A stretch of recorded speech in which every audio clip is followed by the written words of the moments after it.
Anything that kind of gives a little bit of an added bonus and incentive for researchers to come in and try to find a bug, but also the engagement with the community, having more back and forth, being transparent with your scope and your payment schedule. Soliciting feedback from those researchers to see, what could you do to improve your program? We're gonna have to cut that one.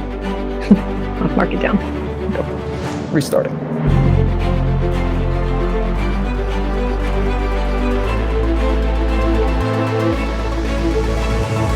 Hello, everyone. Welcome to another great episode of Hive Live. I'm Kyle Simmers, and joining me today is my co-host, Katie Dodson. Hopefully you've been following along with our great approachable cybersecurity content on social media, but if you haven't, you can find us on all the major channels under @Hive Systems. Make sure to follow us and give a subscribe. October is Cybersecurity Awareness Month. So today we'll be talking about one way organizations stay aware of their cyber threats, bug bounty programs. We'll explore what bug bounty programs are, why they matter, and how they empower ethical hackers to help organizations uncover vulnerabilities before malicious actors can exploit them. Cyber threats on the rise. Understanding and implementing these programs is more important than ever. Katie will start us off with an overview of bug bounty programs. Take it away, Katie. Thanks, Kyle. So why even have a bug bounty program in the first place? Ultimately, it enhances your security. It allows an organization to have ethical hackers look at their products, their website, their applications, anything that they put out, and encourages them to go find vulnerabilities for a reward. The idea behind this is that the ethical hackers will find the vulnerabilities first and will let you know so that you can remediate it before a malicious actor does. And especially now with 0 days on the rise and 0-day vulnerabilities being exploited more and more often. For example, 2023, 30% of cyber attacks exploited a 0-day vulnerability. So having the ethical hackers going and looking for those 0 days first does help to try to get ahead of the malicious actors who are going to use it for nefarious reasons. It also allows a company to take advantage of having diverse talent. So you may not have the resources to have your own internal team that can be going out and doing this bug hunting themselves internally. So by having a bug bounty program, you can either, and we'll get into this later, it can be public or private, you can allow a number of different ethical hackers from different backgrounds and different skill sets going in and looking at your products and services so that they can provide you feedback on where the vulnerabilities are. It's a more cost-effective method in most cases than having your own internal team that's dedicated to this, but it also fosters a community of knowledge sharing and community engagement, allowing different ethical hackers and researchers to talk amongst themselves and share information, and then share that ultimately back with organizations and get a lot more information out there. And then finally, one other important piece of a bug bounty program is it is great for reputation because it shows that a company is invested in their security and cybersecurity as a whole, and are willing to basically put money out and expose their vulnerabilities potentially to ethical hackers to make sure that they are making a more secure product or offering a more secure service. So getting further into that, what exactly is a bug bounty program? So organizations will establish a bug bounty program. They'll either use a third party or develop it internally. Kyle will get into that a little bit later as well. That is set up to allow those white hat hackers to find the vulnerabilities, report them, and potentially get monetary rewards. So as I said before, these can be public or private. Some examples of public bug bounty programs are the ones like Google and Facebook have, where literally anybody can report a vulnerability that they find in a product or service. And you basically just go fill out a report on their site that sends it to their internal teams. They do some investigating, see if it's legitimate, and then they get back to you with a potential reward. Or it can be private, which we tend to see a little bit more often in industry, where you invite specific hackers to be a part of your program. So usually that means that those hackers that you're inviting are someone that you've already established a relationship with, that you have a good communication with, or they've kind of reported things before and established a rapport so that you know that a lot of what they're reporting is legitimate and that they're providing you the information that you need up front, and they're more familiar with how you operate as part of your bug bounty program. So often we see that in these private bug bounty programs, it's a community of hackers that all speak amongst each other a little bit more and kind of have a established rapport with the organization that they're reporting to. The bug bounty program can have a couple different scopes. It can be literally everything. You can open everything up just like Google and Facebook do and say, if you find anything anywhere, report it. Or you can have a more defined scope, which we also kind of more often see in industry, where there is certain applications or products or sites that are in scope and can be tested against and can be reported on. And then there's certain systems that are out of scope. And if someone reports on something that's out of scope, it usually means that there is no reward involved. There's also another type of scope that's more targeted. This we more often see if there is a new application or system or site that's being launched, and the hackers are asked to go run against the application or the system before it's launched to find those vulnerabilities so that the company can remediate them before it goes live. So we do see that in bug bounty programs as well. All of these bug bounty programs have some form of reporting mechanism that allows these hackers to report directly to the company with what they're seeing. And it's usually a platform that allows for back and forth communication between the ethical hackers and your internal teams that are validating those vulnerabilities. There's usually some sort of form that you have to fill out that has all the different technical details of what you saw. You might be asked to replicate your finding and take screenshots so that you can prove that that is the state that you saw when you were doing your testing. And then the internal teams will kind of go and validate and see if they can replicate it as well in order to validate that it is a legitimate vulnerability before making those payments. There are some other types of bug bounty programs. There are other programs for reporting vulnerabilities. I wouldn't call them bug bounty programs because a lot of those don't actually have monetary rewards. So for example, the Department of Defense has a vulnerability disclosure program where ethical hackers can report vulnerabilities to the DoD as well, but they generally only kind of get kudos on Twitter or a social media site for pointing those out rather than a monetary reward. So we won't really spend a lot of time on those, but they do exist as well. So you've decided you want to launch a bug bounty program. What are some of the things that you have to worry about before you actually decide how you're going to set that up? First of all, what do you plan to achieve? What is your overall goal in having a bug bounty program? Are you just trying to reduce security risks? Are you trying to improve your incident response?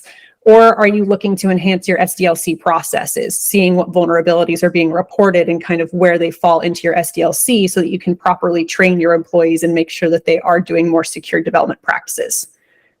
And then defining your scope and your rules. Before, we talked about whether you're going to have a broad and open scope, if it's going to be defined, if it's going to be targeted, and then what systems are going to be prohibited. What do you want people to not touch? And then whether what are you going to do if multiple hackers report the same vulnerability? What's going to be your process and your rules for who gets the credit? Does it depend on who reported it first? Does it depend on who provided more information? And figuring out how you're going to actually run those things. And then the last thing you have to keep in mind before you even get into launching it is what are the legal considerations? You have to have terms and conditions for participating in the program, and they have to make it very clear what is and is not allowed, what the ethical guidelines are, and things of that nature to protect your organization as well as the ethical hackers that are participating. So Kyle, what are some other things that you have to consider when it comes to scoping? Yeah, so for that, one of the other important things is how are your researchers going to be testing your environments, right? With scoping, you're thinking about what should be part of this, but another part of that is also how do you get a copy of that to the researchers? Are you just testing against production, which is typically not advised? So some of the prep work that you're going to have to do here, even if you are having a managed program, is that you will need to build environments that do replicate your production environments so that when researchers are testing, they aren't interfering with your production, taking down some of your services or your products or your sites. Another thing there is if you are having just a single environment for all of those researchers, this is going to come into cost, and how you evaluate how much money you want to spend on this program is there can be cross-contamination from researchers when they're testing. So if a change is made to that production mirror instance that you're using by one researcher while there's another researcher active, you may start getting some false positives in there. So what you might want to take a look at when you're deciding that scoping and those legal considerations is how am I making this safe for researchers to test, and how am I separating my production side? Yeah, absolutely. And now that we've kind of set that foundation, I'm going to turn it over to Kyle to talk more about how you actually set up and implement one of these programs. Thanks, Katie. So as Katie mentioned, yeah, there are ways to do this on your own, or there are managed services to help take advantage on kind of assist you with this process. However, even if you are going to be using a managed service for this, like BugCrowd or HackerOne, there are the same key considerations to think about that you'll need to define and scope your program accordingly for how you're going to operate, whether you're building that from scratch and you're managing the entire process, including reporting, triaging, payments, all yourself, or if you're leveraging one of those service providers to come in and kind of assist you with something that is already pre-built for some of those workflows and can kind of plug into your environment. Maybe you're integrating with ticketing with Jira for some of that triage process. Maybe you don't have a triage team, et cetera. We'll start to dive into kind of a little bit more information around that and what you should think about, what you should try to kind of get into your program to make it effective. So one of those, and kind of the first, and this is usually what researchers will care about the most, is going to be your reward structure. How much are you paying for bounties? If you're taking a look at some of the public programs out there, there are already those guidelines of we will pay X amount of dollars for a severity 1 incident vulnerability, or if there is an instant account takeover, we will provide this much money. In order to do that, there's operating budget here. So this is going to be something that you'll need to kind of go through the exercises on and see what kind of budgeting you do have available for your program to spend on that researcher engagement. One of the things to think about is, as you're paying out money and you're looking at costs, and you're probably getting questions from the financial side of your company on the investment made for this program, is you'll have to start looking at past breaches or past incidents that have happened where companies have had an account takeover happen, how much they've been fined. For example, what has been the cost of downtime for a business? And that's where you really start to build in and hedge your bets against, here is a reward structure that we think makes sense given our operating budget and the risks that we hope to address here. And another thing to keep in mind with reward structure as well is timing of reward payments. A lot of the times you don't necessarily want to pay out for a bug right when someone reports it. You're going to want to spend that time validating and making sure it's legitimate before paying it out. And sometimes that can cause long lead times depending on how long it takes you to validate. So it's just another thing to keep in mind when it comes to budgeting and talking with your finance department, and determining the reward structure is also timing when you're going to make those reward payments. Absolutely. Some of these points are going to be a little cyclical. You'll go back to something we've discussed about before, or we'll jump ahead a little bit, because it really does come back to kind of the same thing. And, a lot of this part is making your researchers happy. And how are you going to do that is making sure that you're defining this well thought out program before you actually launch this. And to Katie's point, that kind of reward payment time frame, how do you keep your researchers happy is, on-time payments. So you need to come up with that payment structure timeline of, we believe we can triage either this severity of vulnerability within X amount of days, and then you can do different methods of payments. You can do it on a remediation basis. Once that bug has been remediated and validated that remediation has happened, then you can issue the payment. Sometimes researchers might not be a big fan of that because they may not get paid right away for something that would be like a Sev 4. If your timeline is to fix that within 180 days, researchers are going to be waiting 180 days until that payment comes through. There are other forms to do this as they kind of remediate by triage. And what that means is, once you go through, and we'll talk about the triage process here shortly, but once you've validated and reproduced that bug that has been reported, you move that into the stage in your ticketing process, and then you can issue a payment to the researcher right after it's validated. It could make sense to take an approach here that's kind of mixed and kind of offering, maybe priority 1, 0, 1, 2s we'll do pay on triage, and then the rest of them we will do based upon remediation. It's really up to your organization and how much time and resources you do have to commit to this, right? Because you will need to be able to actually go through and remediate if you're going on a remediation schedule. So balancing those researcher expectations and the timelines is going to become very important here. One of the things that can help with that is obviously communication.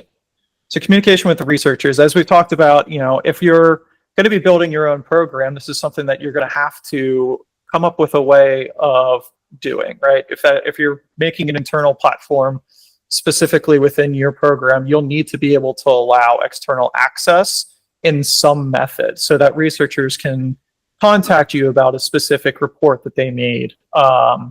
Basically, hey, I've sent this report in, X number of days ago, and based upon the timelines, it looks like it could be late. Can you kind of give me an update on what's going on with this report? Or, hey, I submitted this 2 weeks ago, but I haven't seen anything happen with this yet.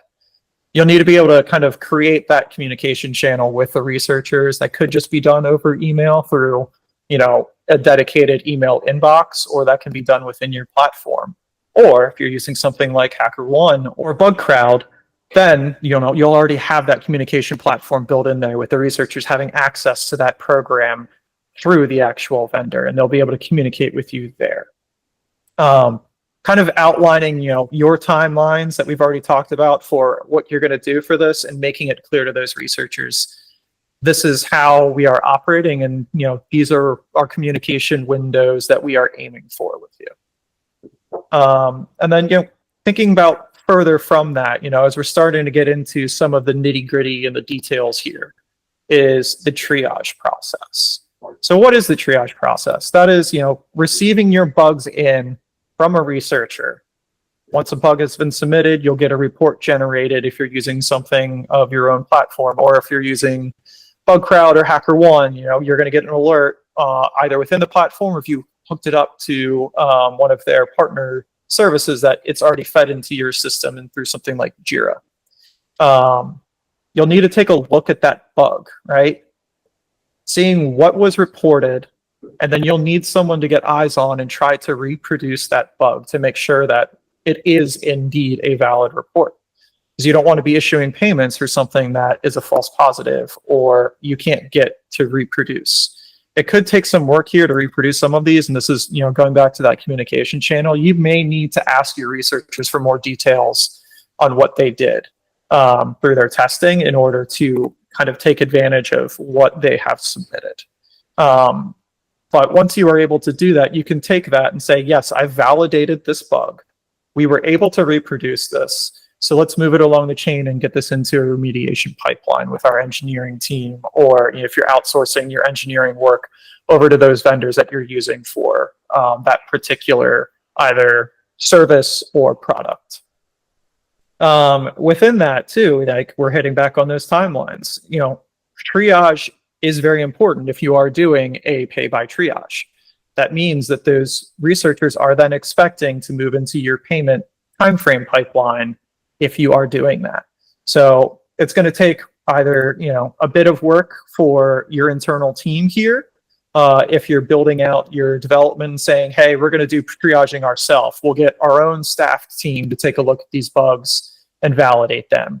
Or maybe you're leveraging triage through BugCrowd or HackerOne and getting kind of details around that of, hey, yeah, we tried to reproduce it and we've saw it too, so we think this is good, and you can move that along. Different ways to do different things depending upon your operating budget and how tight of control you want to have around this. As far as some other things to start thinking about, we've talked about researcher communication, but some of the things to think about for researchers here is, how do you get researchers? Where do you find them? How are you going to get eyes on your program? How do you, even if you do have an audience of researchers, how do you get them excited about testing your specific products and services? BugCrowd and HackerOne can help a lot with this on that side, as they have a massive researcher pool that they're able to immediately plug people into. If you're doing this yourself, you're going to be starting to look around and see what communities are out there, who's interested in doing white hat hacking, or the professionals that are known in the white hat world, seeing if you can connect with them and say, hey, I'm starting up our program. Would you like to take some eyes on this and, be part of the bug bounty program for that? There's a couple different things here. So, we talked a lot about scoping. How do you keep researchers interested is really based on your scope, making sure that your scope is accurate so that whatever they're taking a look at, it's not outdated information. It's not something that, if they report a bug, you're saying, sorry, that's out of scope, where you don't have an out of scope detail listed anywhere. The best researcher experience you can build and the most clear you can be on your program for your expectations of what scope is for in scope or out of scope will help immensely here. Another thing you could do would be like limited time promotions, or if you're adding a new product or service, or even like a new website if you're doing this based upon your directory, right? Having a limited time, hey, if you find a bounty, like a bug that is inside of this new service, we'll issue you an extra, $200 for, say, the severity free. Numbers are arbitrary. You can decide these yourselves, but taking a look at that and like giving that extra incentive for researchers to test here. It's very easy on something new, or if you're getting into like new releases or new features, that's a dead giveaway for, hey, if we want additional eyes on this, you can offer a limited time bounty bonus on those. Or, getting into something of like Cybersecurity Awareness Month. If you're really concentrating on bringing vulnerabilities down at large, that maybe you don't necessarily know about all vulnerabilities and you're kind of concerned and spooked with recent breaches, say company X has a breach through a new 0-day and not a ton of information is released about it. It's not a very easily defined patch or fix. You can start making a bounty around, that type of an attack scenario. Details could vary largely across what is found, but you can get additional eyes on, and researchers would be excited to do that. Katie, are there any other things that you've seen that might help with, kind of getting an overall excitement level and plugged in with researchers for bug bounty programs? I think you hit the nail on the head there with the promotions, the short time, promotions, short time promotions, anything that kind of gives a little bit of an added bonus and incentive for researchers to come in and try to find a bug. But also, like you said, just kind of the engagement with the community, having more back and forth, being transparent with your scope and your payment schedule and all of those things as well. And being responsive when they reach out to you is very important, because no one wants to report something and then reach out about it and get a black hole response where nobody's getting back to them. That's going to be a very quick way to deter your researchers from participating. So I think you covered all of it. It's really about just being engaging and fostering that community with your researchers. Yep. Another thing too that might make sense is, as you're starting to build this program out, right? You're very new at it, it's maybe you're getting researchers in from one of those researcher pools from one of the vendors. They've been participants in multiple bug bounty programs, is soliciting feedback from those researchers to see, what could you do to improve your program? What have they seen at other ones, like at company Y that they also are doing this for? You can ask about similar size programs or companies that they've tested against, just to see kind of how you're stacking up and what like either your incentives are like, your communication channel, reward structure, etc. Right? It doesn't need to necessarily be all just about money. Obviously, researchers are going to be heavily influenced on where they can test and also test for a good amount of money, but they'll also be looking for good engagement, right? If you're a company that they like working with and you like to solicit their feedback and say, hey, how can we improve this part of our program? What have you seen? They're going to feel valued. They're going to feel heard. So they'll want to keep testing with you. We've talked a lot about, the researcher side of making things happy. Now we'll talk about a little more of the internal side, making your own management and your company happy here, right? So everyone loves to do, data-driven KPI, right? Key performance indicators. you're going to have to start thinking about when you're making this, what do we want to get out of this program? Are we trying to reduce the amount of vulnerabilities as a whole? And are we trying to do that in the most cost-effective manner? Maybe you start taking a look at some of your penetration tests that you've run, and you baseline how much that penetration test has cost you and what has been reported within that.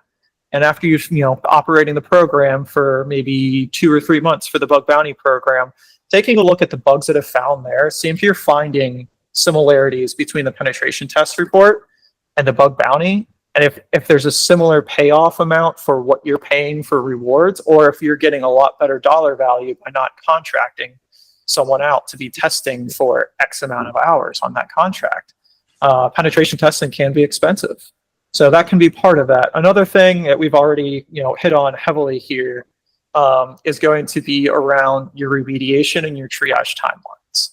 You're really going to be looking at establishing goals here for meeting all of those defined timeframes. If you say that you're going to remediate all P0s or severity 0 vulnerabilities that you are notified about already through your regular security bug operations, this is going into something like Microsoft patches, right? You're applying a patch within 90 days for that, or 30 days, whatever it may be.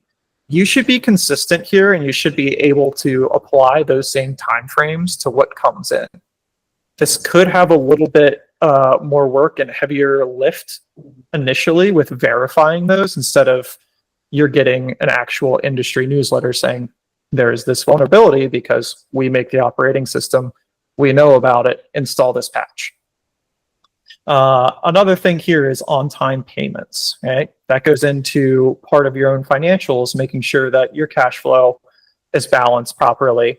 But as well as we've already hit on the researcher end of this, of making sure that they're staying engaged and happy is one of those key things. You can also do this as a, hey, maybe we're a mid-sized company or we're starting to grow.